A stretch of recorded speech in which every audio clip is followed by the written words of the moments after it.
Vlog Part 2. Bagong ang lahat, gusto ko kayo magbatiin ng Happy New Year! My name is Calvin. We will see you soon! Hello mga kapitbahay! Kung napanood nyo yung vlog namin last week about service area renovation, ito na yung part 2. Bago ang lahat, share ko lang sa inyo dahil minsan lang namin maabutan na maaraw sa first. Itong video na to kinunan ko ng almost 12 noon. So to be exact, it's 11:41 AM. At ganito yung tama ng araw sa block namin at sa block 9. So ngayon nakatayo ako sa block 10 and we're facing block 9. Ilang beses ko na rin na-mention na malamig yung hangin dito at malakas yung hangin. At sabi nila, mga hanggang March pa daw to every year. Feb, March, gano'n. Bago nagsimula yung araw namin ito, kumain muna kami ng breakfast. Actually, brunch na nga. Dito sa Three Holes Kainan. Hindi ko sure kung anong tawag, basta Three Holes yung pangalan ng kainan. At malapit siya dun sa gas station na madadaanan natin malapit dun sa first. At ayan yung food nila. Very mura lang. Sorry, hindi ko na matandaan exactly kung magkano yung price. Pero mga around 100 pesos lang naman yung bawat meal nila. Dito ko rin binili yung pansit na nakita nyo sa previous vlog, yung merienda namin. And ayan, umorder kami ulit. With sausawan na maraming sili at course. Going back to our renovation, so eto na yung day 3 ng work namin. Yan si Kuya JP, nagka-cutting na siya ng tiles para dun sa ating service area. Itong pagpapagawa namin na to, hiwala yung labor cost, tapos kami nilang bumili ng materials. Nakapag-start kami kahit wala pa kaming tubig kuryente kasi tinulungan kami ni First at saka nila Kuya Joel na magawa ng paraan na meron kaming magamit na tubig at kuryente dun sa pagpapagawa namin.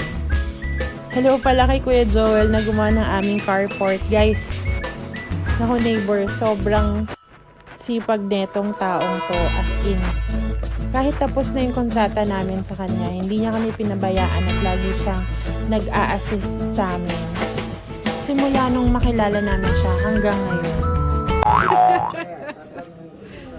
You know, kita ko yung chan mo. Ah! Nasama ko to sa vlog. Ang ganda ng araw ho, tsaka ng langit.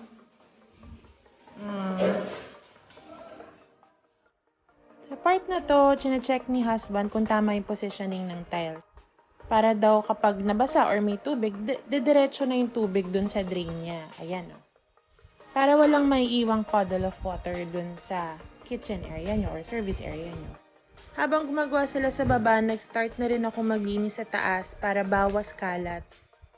Bawas alikabok pala. And while cleaning, I can't help but notice na ang ganda ng langit.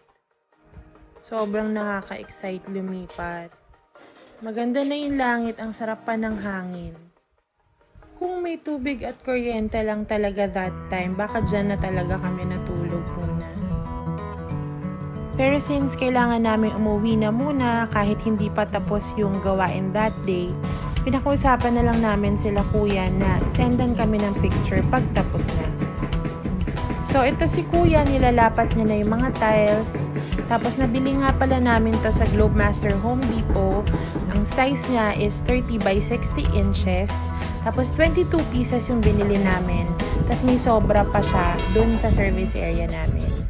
Yun, 88 pesos lang siya each. And may iba-ibang klase ng tiles doon. Iba-iba rin yung prices. Pero more or less, ganun lang din yung price range niya. Meron din silang mga 60 by 60. So basically, dalawang piraso nung 30 by 60 na tiles na binili ko. Yung 60 by 60. So, kung 60 by 60 yung bibilin nyo, 11 pieces lang yung kailangan yung bilhin. Sobra na yun. So, ito na siya nung natapos. Hindi pa siya nalinis. Yan lang yung natapos namin that day. So, the following day, sila kuya na yung nagtapos at ito ang itsura niya nung natapos.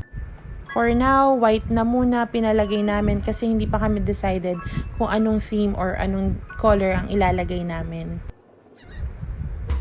Hopefully, walang mga butas kasi nilagyan namin ng sealants and Volcasil yung mga pinagkabitan, pero malalaman lang namin yan kapag umulan na.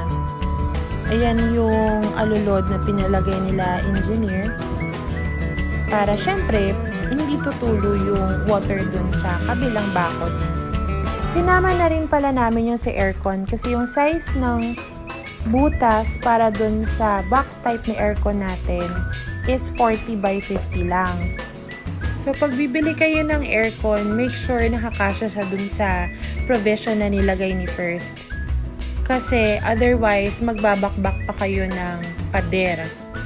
During turnover, tinanong ko if minor renovation ba yon or major renovation. Ang sabi sa akin, major daw. Although, yung nakausap ko that time, hindi rin siya sure. Pero to be on the safe side, yung aircon na binili namin, yung kasya na doon.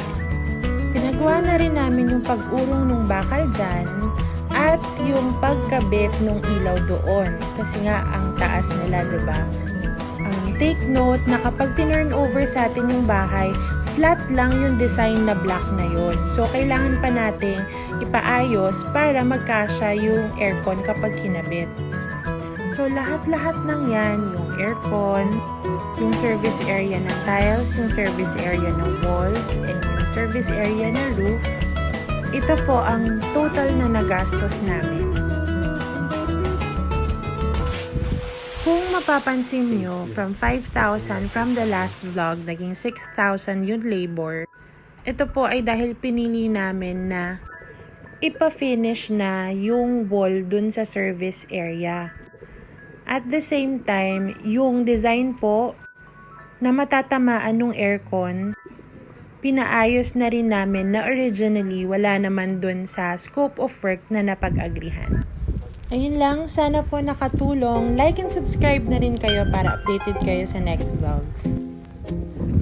For our move-in and site updates, abangan nyo yung next vlog namin.